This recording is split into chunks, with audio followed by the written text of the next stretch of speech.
Investigate করছে এরা, ওরাও করছে, বুঝা গেল? উপনিষদের ওই সময় ঋষিরা সবাই মিলে ওরা সেলফ ইনকোয়ারি, তারা দেখছে যে রিয়েলিটি চেক করছে, আমরা কি, আমাদের যে আমিটা কি। এটার দুটো ভাগ আমরা পাচ্ছি পরবর্তীকালে, এগুলো সব শঙ্করাচার্যের সময়ের পর, শঙ্করাচার্যের করা।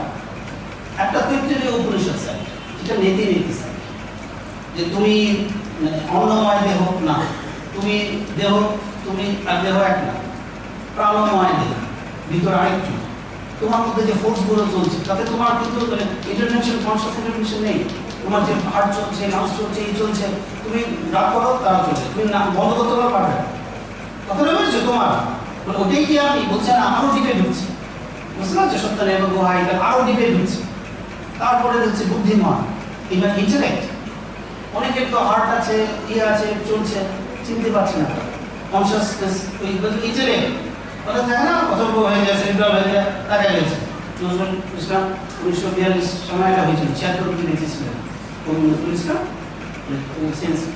ওই ভিতরে কি হচ্ছে বলছে, মানে কমিউনিকেশন যতক্ষণ না হচ্ছে, তোমার ভিতরে কি চলছে তো সেটা তো বুঝতে পারছি না। ইন্টেলেক্ট, বুঝতে পারছো? তার মনোময়, তারপরে পাঁচটা ইয়েতে, এটা নীতি অবস্থা, যে তুমি ইহা নয়।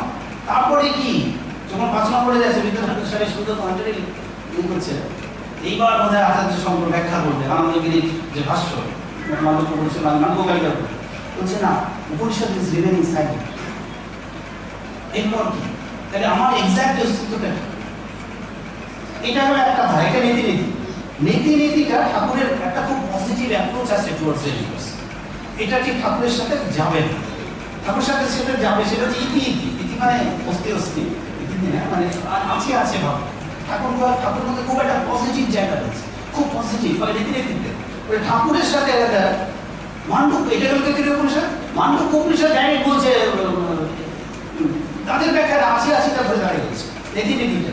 আরেকটা স্টেজ হচ্ছে স্বপ্নের স্টেজ। তোমার লাইফ স্টোরি এর মধ্যেই পাবে, বাইরে কিছু না, তোমার অন্য কোনো কল্পনার মধ্যে নেই। স্বপ্ন, তুমি স্বপ্ন দেখো না, এই হচ্ছে সেই হচ্ছে ওটা আরেকটা স্টেজ, যার সাথে জাগ্রত কোনো ব্যাপার নেই। তুমি জাগ্রত বাবা মাকে দেখতে পারো, কিন্তু তার এক্সপিরিয়েন্সটা কখনো বুঝতে পারছো, ওইটা আরেকটা স্বপ্ন অবস্থা। জাগ্রতর সাথে তার কোনো এদিকে তুমি কিন্তু ঘুমন্ত, এদিকে জাগ্রত কখনো হচ্ছে তুমি ঘুমন্ত মানে এমন ঘুম চোর চুরি করে নিয়ে চলে যাবে, কিন্তু ওদিকে তুমি প্রচন্ড মারপিট করছো, পুরো বিপ্লব আটিয়ার। 3 নম্বর স্টেপটা হচ্ছে ডিপ স্লিপ হচ্ছে আমরা বলতে পারি না সকালে উঠে, তাহলে কি বলতে পারি ওটা সম্বন্ধে, একটা কথা বলতে পারি। দেখবে যখন আমরা ডিপ স্লিপে থাকি, আমরা স্লিপিং একটা খুব শান্তিতে ঘুমোচ্ছি, শান্তিটা বোঝা যায়, একটা ব্লিসফুলনেস স্টেট, একটা স্টেট অফ ব্লিসফুলনেস। খুব গভীর ঘুম থেকে উঠে ঝরঝরে লাগে না, ফ্রেশ লাগে, এই লাগে।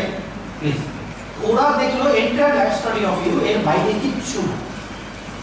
এখানে কিন্তু কোনো দেবতা আছে না, কিছু কথা আসছে না, একটা জাগ্রত স্টেট, একটা স্লিপ যেখানে তুমি যেটা বর্ণনা করতে পারো আর যেটা বর্ণনা করতে পারো না, ওই দুটো ঘুমন্ত স্টেটের মধ্যে হচ্ছে 3টা স্টেট। কথাটা বলছে, এই জাগ্রত স্টেটটা ঋষিরা নাম দিলেন বিশ্ব, কেউ বলছে, কেউ বিশ্বরা বলছে, নাম। এই স্বপ্নের স্টেটটার নাম দিল বৈভব, তেজস। বৈভব মানে এখানে তুমি খুব রিচ বলতে আইসিএস, মানে খুব ধনী ইন দ্য সেন্স, তুমি জাগ্রত অবস্থা অনেক কিছু করতে পারছো না, যেটা এখানে তুমি ডেফিনেটলি করে দিতে পারছো। জাগ্রত অবস্থা ভাগ আসলে তুমি ওখানে তুমি ভাগ আসলো, তারপরে স্বপ্নের ব্যাখ্যা তুমি চাইলে উঠে পারছো। তার মানে ওখানে তোমার এই জাগতিক ওইটার উপর ক্ষমতা আনলে বলা হয় যে সে তেজস বৈভবের উপর ক্ষমতা আনলে বিশ্বের অনেকটা সে কন্ট্রোল করতো, ওইটার উপর যা চলে এসেছে, নিয়ন্ত্রণে এসেছে। যাই হোক, ওটাকে তেজসকে বৈভব। রিচ, তুমি ইচ্ছা করলে বিশাল ধনী, এখানে তো ওখানে ধনী। আরেকটা লাস্টে ওইটাকে বলছে প্রজ্ঞা বলছে ইন দ্য সেন্স প্রজ্ঞা, ওইটাকে বলছে একটা পজল। ওই জায়গাটা, ওইটা বীজ, ওইটার বীজেরই রিপ্লেশন। এটা একটা বটগাছের বীজ আর গাছ এক দেখতে কত ডিফারেন্স, তো বীজটা দেখে বোঝা যাচ্ছে না কি হতে পারে। তো ওইটা একটা রিফ্লেক্টেড হচ্ছে, ওইটারই প্রকাশ হচ্ছে নয় এই স্টেটে নয় ওই স্টেটে। নয় তুমি তবে এই তুমি জন্ম থেকে মৃত্যু এর বাইরে তুমি কিছু সব নকল হতে পারে, সবই হতে পারে, এর বাইরে তোমার কোনো কিচ্ছু নেই। কিন্তু ইন্ডাস্ট্রির মধ্যে চলিয়ে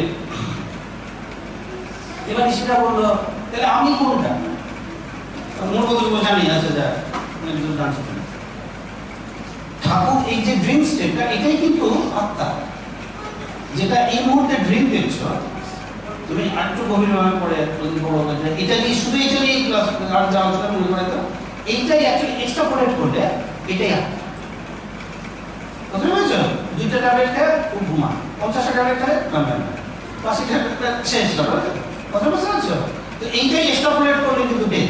তবে এই যে যেটা প্রতি রাত্রে প্রকৃতি তোমাকে দেখাচ্ছে যে ড্রিম স্টেট, ওটাই অ্যাকচুয়ালি মৃত্যু যেতে চলে যাবে ওইটাই এখন থাকবে, মানে ওটা এখানে হেফাজত হয়ে আছে। এটা এখানে ড্রিমে তুমি তোমার কন্ট্রোলটা নেই। কন্ট্রোল ইচ্ছা করলে হতে পারো ড্রিমে আমি ঠাকুরকে দেখবো, ড্রিমে আমি বাবাকে দেখবো, ইচ্ছা করলে তো পারছো না, দ্যাটস হ্যাপেনিং, তোমার হাতে নেই। তো এইটাই চলে যাওয়ার পরে হতেই থাকে, চলে যাওয়ার পর একটু আমাদের কাছাকাছি চলে এসেছিলাম 8th সেঞ্চুরি 12th সেঞ্চুরি, আবার ফিরে যাচ্ছি 5000 বছর মণ্ডপুরী শিষ্য। ওরা দেখলো কি তাকে আমাদের রিয়েলিটি এর মধ্যে আমি কে এটা সব থেকে বাস্তব হচ্ছে না, এটার মধ্যে আছি না স্বপ্নে আছি আছে, তো যদি চলে গেলে থাকবে এইটার মধ্যে কিছু না কিছু। ওরা এবার গভীর ইনভেস্টিগেশন শুরু করবে, ধ্যান করলে গভীর ধ্যানে মগ্নটগ্ন থেকে ঠাকুর যেটা বলতে গেছে যে গভীর ধ্যানে বসে তারা আবিষ্কার করলেন। বুঝতে পেরেছি? তারা এটাকে সিম্বলে নিয়ে আসে যে এই তিনটার মধ্যেই যখন, কিন্তু তিনটার বাইরে কি কিছু আছে এই রিয়ালিটির বাইরে, এই তিনটাই কি ওরা তখন করলো কি এটা নিয়ে সাধনা করার জন্য একটা ফর্মুলা বানাবে।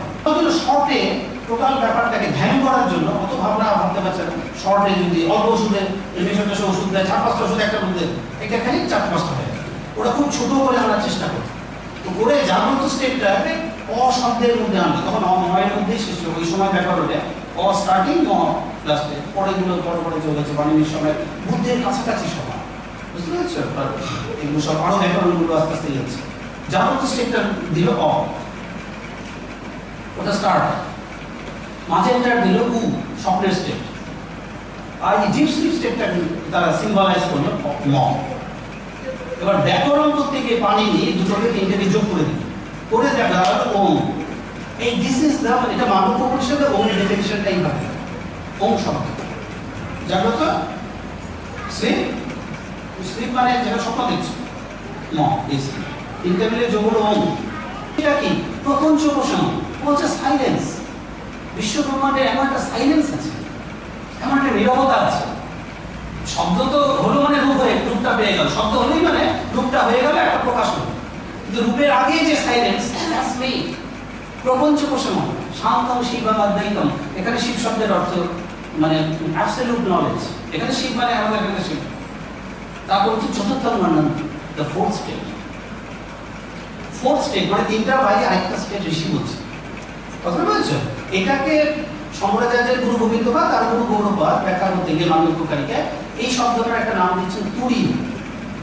ফোর্থ স্টেজ, তুরীয় মানে সংস্কৃতে সংস্কৃতে সংস্কৃত থ্রি পড়ে মানে ফোরই।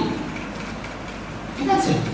মানে তিনটার মধ্যে আমি না, আমি এর বিয়ন্ড কিছু। আপনাকে বুঝতে হলে এগুলো বুঝতে, যদি আপনাকে আরো বড় হয়ে যাবে তুমি দেখবে তখন এগুলো একদম ছবির মতো দেখতে পাচ্ছ। আমি কথা বলবো দেখবে ছবির মতো দেখতে পাচ্ছি, এগুলো ভাবতে থাকবে বুঝতে